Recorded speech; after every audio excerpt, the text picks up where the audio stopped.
Join Divine Oracle Podcast with your hosts, psychic comedian Chris and Jillian. They interview a lot of people within the spiritual community and also discuss a lot of topics with Indigenous and non-Indigenous spiritual teachings. Hey everyone, it is your host here, psychic comedian Chris from Divine Oracle Podcast. Now, Christmas is right around the corner, but there is so much confusion going actually on in this world nowadays to do with right when the Christ was born. That's to do with churches. Churches do believe, though, that he was born on the 25th, which is the wrong date. This little clip will actually help you to understand a little bit better within Scripture and also people finding out what time period Christ was actually born in. If you are a Christian listening to this, please understand though that this is proven fact, not to do with the churches, but actually to do with history and also to do with Scripture. If you put your Scripture together, you will get the same time period actually as this audio that I will be playing for you. Anyways, those you guys have a wonderful Merry Christmas and wait for the new year, because Jillian and I, we will be back with new shows coming in 2026. Merry Christmas from us here at Divine Oracle Podcast. Ho, ho, ho, ho, ho. Merry Christmas. This is Santa Claus coming out to you right now. And why not shop with actually Haunted Live Podcast underneath their store that's online through their website at hauntedlivepodcast.com. I also get all my insiders from them. And right now, though, that there's a great deal going actually on and savings with them. So check out hauntedlivepodcast.com underneath their smudge store, right underneath their website. Ho, ho, ho, ho, ho, ho, ho. Every year, millions of people celebrate Christmas on December 25th. Churches light up with candles. Families gather around decorated trees. Christmas carols fill the air. But here's something surprising. The Bible never mentions December 25th as Jesus' birth date. Not once. But the Bible does give us answers. Hidden in its pages are clues that show us when Jesus was really born. Ancient calendars from the temple, shepherds in the fields, orders from the Roman emperor, even the stars in the sky. All these clues point to the real date. What if we could actually prove when Jesus was born? What if every detail was planned so perfectly that the truth has been right there all along, just waiting for us to find it? Today we're going to follow the evidence. Real clues from the Bible and from history. And what we discover is so clear, so precise, that it will change how you see that special night. The story you think you know is about to get a lot more interesting. Because when God sent his Son into our world, nothing happened by accident. Let's start with what the Bible actually says. Luke tells us about shepherds watching their sheep when angels appeared to announce Jesus' birth. Matthew tells us about wise men who followed a star from the east. But neither gospel gives us an actual date. No December, no specific month. The exact day is never mentioned. So where did December 25th come from? History shows us that this date became tradition around 300 years after Jesus died, during the time of Emperor Constantine. The Romans already had a big celebration on December 25th. They called it the birthday of the unconquered sun. When Christianity spread, church leaders decided to celebrate Jesus' birth on this same day. They turned a Roman holiday into a Christian one. There's nothing wrong with celebrating Christmas on December 25th. It has brought joy to people for centuries. But if we want to know what really happened, if we want the full picture, we need to dig deeper. The Gospels don't give us a date, but they give us something better, a timeline. Real details that let us calculate backward to find the answer. The key isn't found by looking at Jesus directly, it's found by looking at John the Baptist. The Bible tells us exactly how many months separated their births. If we can figure out when John was born, we can know when Jesus was born. It all starts in the temple with a priest named Zechariah doing his regular duties. What happens next starts a countdown that leads straight to Bethlehem. Luke chapter 2 verse 8 gives us our first clue. There were shepherds living out in the fields nearby, keeping watch over their flocks at night. This might seem like just background information, but anyone who knows about life in ancient Israel understands something important. Shepherds didn't stay outside with their sheep during winter. From November through February, the hills around Jerusalem got cold and rainy. Rain would come down hard. Temperatures dropped at night. During these months, shepherds brought their animals inside to protect them. The fact that these shepherds were living in the fields, staying out there all night, tells us something crucial. It was a time of year when the nights were warm enough to sleep outside, when there was enough grass for the sheep to eat. Spring or early fall would fit. Winter doesn't. But there's something even deeper here.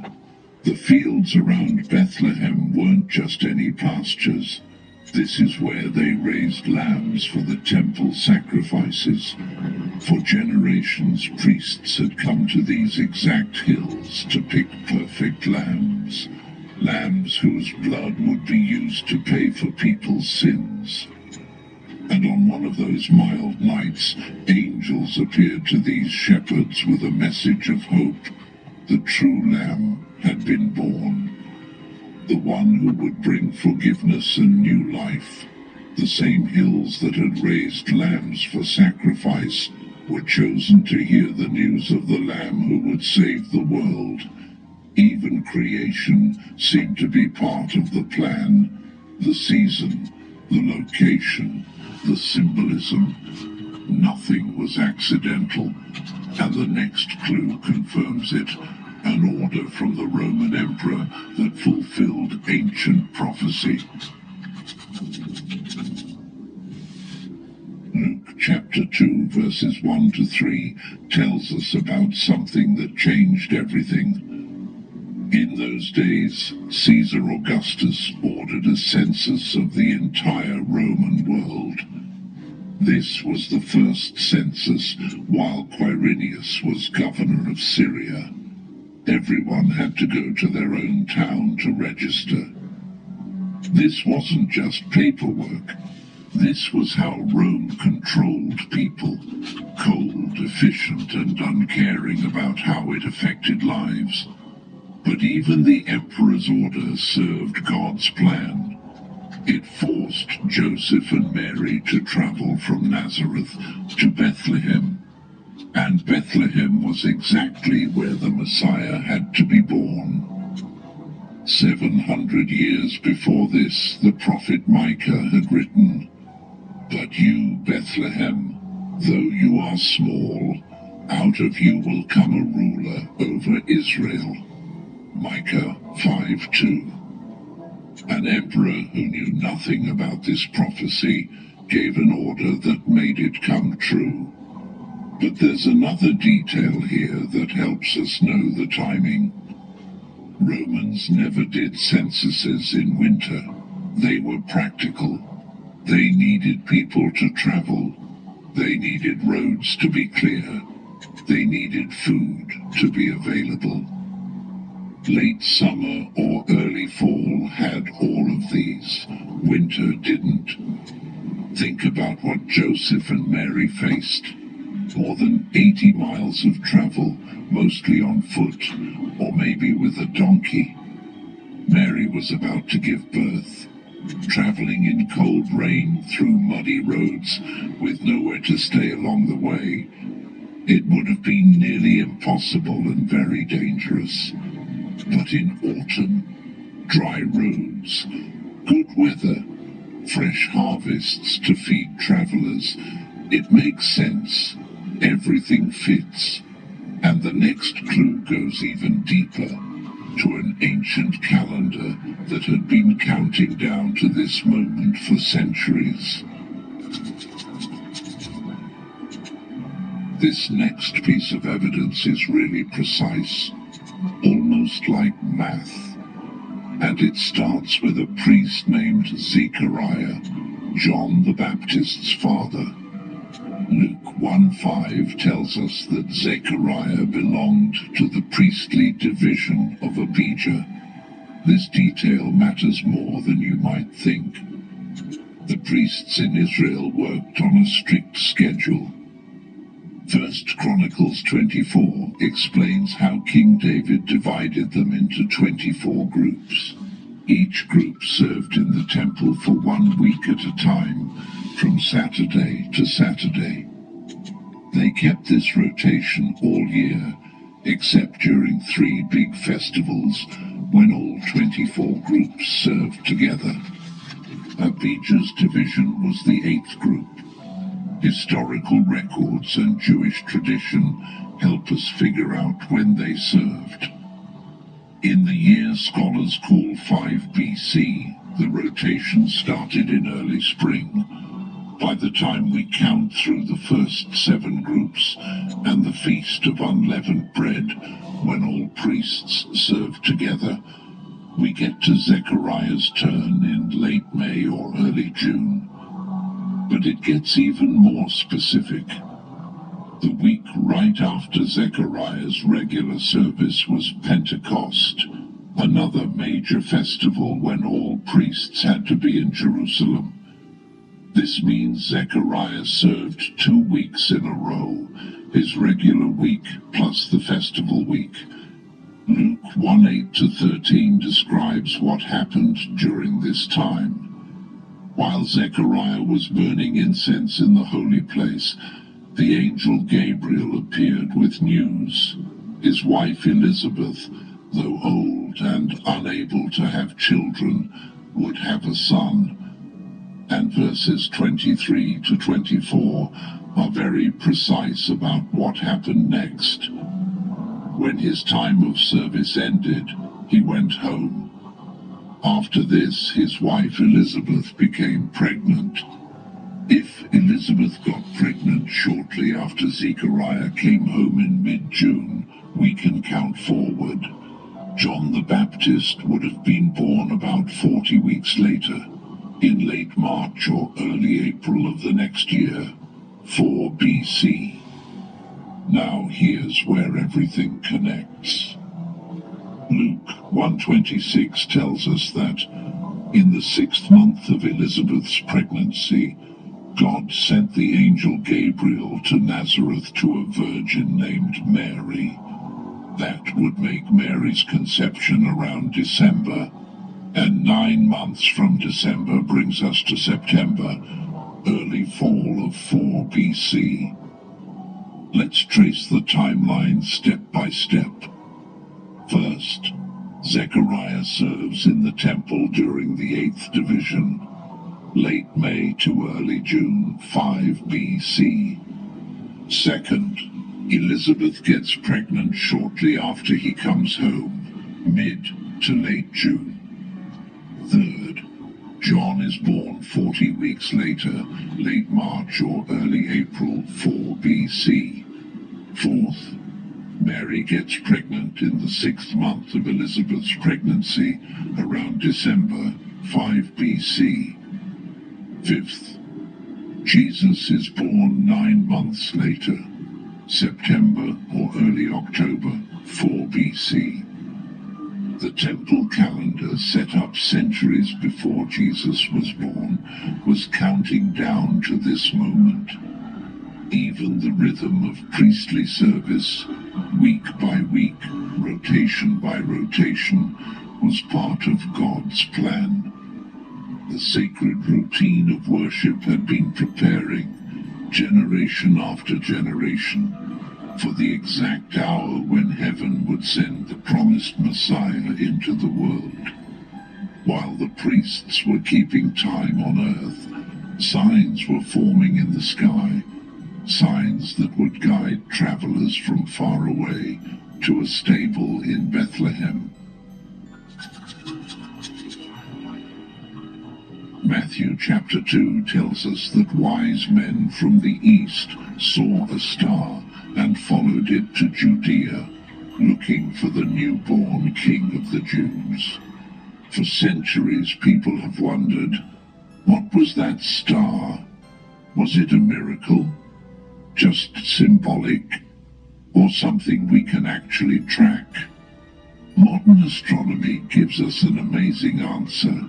In the year 7 BC, something extraordinary happened in the night sky. Jupiter, which ancient people called the king planet, and Saturn, the planet they connected with the Jewish people, came together in a rare event. This wasn't just one night. Over several months, these two planets appeared to meet 3 times. It created a celestial show that people could see all across the ancient world. And it all happened in the constellation Pisces, which ancient astronomers linked to the land of Israel. To the Magi, experts in reading the stars, familiar with ancient prophecies, this would have been unmistakable. A king of the Jews, born in Israel. When did this happen? September through December of 7 BC, with the most dramatic moment in September. This was a cosmic announcement visible for months, guiding seekers from Babylon or Persia westward to Judea. By the time they arrived in Jerusalem asking, "Where is the one who has been born King of the Jews?" It had already happened. Jesus had been born. The star had marked the moment. The heavens themselves testified, with precision that astronomers can still verify today. The sky proclaimed what the prophets had said long ago, that a ruler would come from Bethlehem, that nations would seek him.